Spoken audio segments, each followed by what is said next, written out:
राजस्थान में किसी भी एग्ज़ाम की आप तैयारी कर रहे हो, आपको लग रहा है तैयारी कैसे करें, तो एक छोटा सा वीडियो आपके लिए है। दोस्तों, जब आप तैयारी करें ना तो कन्फ्यूज हो जाते हो, टेंशन में रहते हो, जिसकी वजह से दिक्कत आती है। आप जैसे राजस्थान पढ़ रहे हैं ना, तो राजस्थान को आप ये सोचो कि परीक्षा के हिसाब से नहीं पढ़ना। अब कैसे पढ़ना? जैसे आप खाली बैठे हैं ना, आपने पूरा सिलेबस कर लिया।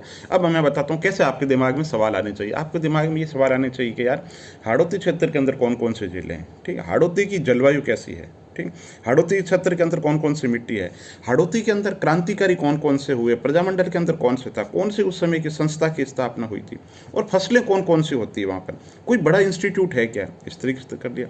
इसी तरीके जैसे आपने ले लिया, मान लो अरावली क्षेत्र, तो अरावली के अंदर सोचो उत्तरी अरावली के अंदर कौन से, मध्य अरावली में कौन से जिले, दक्षिण अरावली के अंदर कौन कौन से जिले हैं, अरावली की लंबाई कितनी है ना, और सरकार के द्वारा कौन कौन सी स्कीम चलाई जा रही है अरावली विकास के लिए, वानिकी के लिए वहाँ कौन कौन सी स्कीम चलाई जा रही है, ठीक है, ओके साहब, इस तरह देखा। फिर आपने देखा कि यार जो घग्गर बेसिन है, तो घग्गर बेसिन के अंदर कौन कौन से जिले आते हैं, कि साहब घग्गर बेसिन के अंदर ये जिले आते हैं। अच्छा, पूर्व का जो मैदान है उसमें कौन कौन से जिले आते हैं, वहाँ पे कौन सी नदी है, वहाँ पे प्रमुख बांध कौन सा है, वहाँ पे जलाशय कौन सा। तो इस तरीके से सोचो। अब आपने सोचा कि एक छोटी सी बेल्ट लेते हैं ना, महान मरुस्थल के अंदर कौन कौन से जिले हैं। अच्छा, महान मरुस्थल में एक बार जैसलमेर बाड़मेर की चर्चा करते हैं। जैसलमेर बाड़मेर के कहाँ, उस प्राचीन बात करें तो कहाँ सोनू क्षेत्र का कोई उल्लेख होता है क्या? हाँ साहब, वहाँ का उल्लेख है जीवाश्म की दृष्टि से, ओके ओके। अकल वुड जो फॉसिल पार्क है, ओके साहब। और कोई बात करें तो कोई मंदिर की दृष्टि से, कि हाँ साहब मंदिर की दृष्टि से जो लोदरवा के जो जैन मंदिर है वो मंदिर है। अच्छा, दुर्ग की बात करें तो साहब ये दुर्ग है, ठीक साहब। और अच्छा, कोई क्रांतिकारी, तो क्या साहब क्रांतिकारी की दृष्टि से ये है सागरमल जी गोपा थे। क्या किया था सागरमल जी गोपा ने? क्या सागरमल जी गोपा ने आज़ादी के दीवाने जैसलमेर में गुंडाराज जो किताब थी वो पुस्तक लिखी थी। अच्छा, और जैसलमेर का कोई महत्व है ना, कोई मंदिर, क्या अच्छा मंदिर तो साहब ये मंदिर है तनोट माता की देवी का मंदिर। तो इस तरीके से सोचो हर जिले के बारे में, भाई इस जिले का प्रमुख नेता कौन है। जैसे मान लो एक छोटा सा आप सोच रहे हैं, इसे सोचने की प्रोसीजर के अंदर आप यहाँ खाली बैठे हो ना, और आपके दिमाग के अंदर आया बीकानेर, तो बीकानेर की स्थापना किसने की थी? अच्छा, बीका जी ने की थी। अच्छा, ठीक है। और फिर सोचोगे अच्छा प्रमुख लोक देवता कौन कौन से बीकानेर के, तो क्या बीकानेर के अंदर ये लोक देवता। अच्छा, बीकानेर की लोक देवियाँ कौन सी है? कैसा बीकानेर की लोक देवियाँ ये है। बीकानेर में इंस्टीट्यूट कौन सा है? कैसा बीकानेर के अंदर इंस्टीट्यूट ये है। बीकानेर क्योंकि महत्वपूर्ण राजनेता जिसने पूरे भारत में नाम कमाया होगा, ठीक साहब ये महत्वपूर्ण राजनेता है। तो मतलब आपकी जो थॉट प्रोसेस है ना, बिल्कुल जब भी आप फ्री हो तो आप सोचो, जैसे मान लो नागौर को ले लिया, तो सोचो दिमाग में सोचो क्या मैंने किताबों में क्या पढ़ा, नागौर का सबसे पहले उल्लेख कहाँ मिलता है? कि साहब नागौर का उल्लेख महाभारत कालीन नाम है, बिल्कुल ठीक है, ओके साहब। और अहिछत्रपूर्ण, ठीक है। और के साहब मध्यकाल की दृष्टि से अकबर ने दरबार बुलाया था, ठीक है, ओके साहब। आधुनिक दृष्टि से कि 2 अक्टूबर 1959 को, ठीक है, पंचायती राज की नींव रखी गई थी, ओके साहब, ठीक है, मध्यकाल हो गया। और पुरातात्विक दृष्टि से, हाँ साहब पुरातात्विक दृष्टि से कुराड़ा जो स्थल है शायद वो महत्वपूर्ण है, ओके साहब, ठीक। और नागौर का कोई दुर्ग, के हाँ साहब नागौर का दुर्ग है, किस लिए फेमस है साहब? कि अवार्ड यूनेस्को ने अवार्ड ऑफ एक्सीलेंस दे रखा है, ओके साहब। और कोई नागौर का महत्व के अमर सिंह राठौड़ है, ठीक है साहब। कौन थे कि अमर सिंह राठौड़? तो क्या साहब सलावत खान से पंगा लिया था शाह भरे दरबार के अंदर, ठीक है। और क्या हुआ था?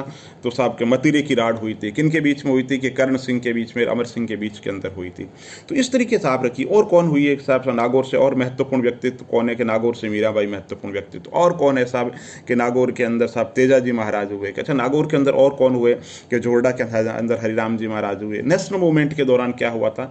कि साहब नेशनल मूवमेंट के दौरान ब्रह्मा से आए स्वामी कुमारानंद जी थे, वो क्रांतिकारी थे। अच्छा, और कोई नागौर का महत्वपूर्ण योगदान के जैन विश्व भारती, लाडनो के अंदर जैन विश्व भारती है।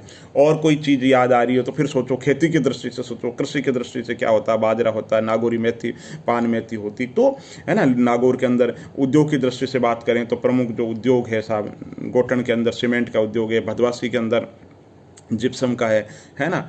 और कौन सा कोयला की दृष्टि से, कि हाँ साहब मेड़ता के पास के अंदर निकलता है। और कोई मतलब, तो आप इस तरीके से थॉट, मारवाड़ के अंदर अंबुजा का बड़ा प्रोजेक्ट लग रहा है, गोटन के अंदर सीमेंट का प्रोजेक्ट है ना, सोडियम सल्फेट का संयंत्र है ना, नावा के अंदर बड़ा प्रोजेक्ट लगा है ना। और सोचो सौर ऊर्जा की दृष्टि से बहुत बड़ा प्रोजेक्ट नागौर के अंदर लगाया गया है। तो कहने का मतलब नागौर की कृषि, नागौर की उद्योग, नागौर की व्यापार, नागौर से कौन कौन से नेशनल हाईवे गुजरते हैं, नागौर की मिट्टी कैसी है, नागौर की जो जलवायु है नागौर की, वो जलवायु कैसी है। राजनीतिक दृष्टि से कोई महत्वपूर्ण व्यक्तित्व कैसा? हाँ साहब सबसे महत्वपूर्ण, अति महत्वपूर्ण क्या?